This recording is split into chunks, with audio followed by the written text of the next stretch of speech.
Өдрийн мэнд хүүхэд залуусаа дэлхийг гаргийнхаа талаар сонирхолтой 10 баримтын талаар ярилцъя. Таадан болгоно уу? Харин манайд лайк, саб, комент өчээрэй. Манай дэлхий хамгийн төгс гариг болохыг илтгэх 10 баримтын талаар ярилцъя. Эрдэмтэд олон жилийн турш судалгаа явуулсаар байгаа ч одоогоор амьдрал орчдог гариг дэлхийгээс өөрийг илрүүлж чадаагүй билээ. Эндээс үзвэл манай гариг нь амьдрал бүрэлдэхүүн тохирох хаач байхгүй жинхэнэ төгс орчныг бүрдүүлсэн болох нь илэрхий байна. Ингээд ямар хүчин зүйлс үүнд нөлөөлсөн болохыг та бүхэндээ хүрэхээр бэлтгэлээ. Нэгдүгээрт нар дэлхийн хоёрын хоорондох зай. Аливаа одноос хамгийн тохиромжтой зайд орших бүсийг астрологчид Голдилокийн бүс хэмээн нэрлэдэг. Тэгвэл манай дэлхий бол нарын хоорондох зай нь усыг хөлдөөж эсвэл ууршуулахгүй шингэн төлөвт байх хэмжээнд байдаг ажээ. Энэ бол маш чухал зай байх нэ. Хоёрдугаарт хүчтэй соронзон орны талбай. Дэлхийн соронзон орны талбай маш хүчрхэг юм. Үүний ачаар гадаргуугийн агаар мандлыг сүйтгэх нарны шуурга болон бүх амьд биетүүдийг шатаадаг сансрын цацрагт тоёоноос биднийг хамгаалдаг байх нэ. Гуравдугаарт ус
гариг дээр нарны аймагт яг төгс байрлалаа олж чадсан байна.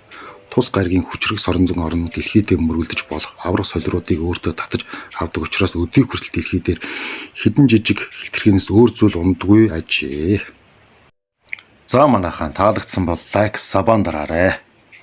Амжилт, баярлалаа, баяртай.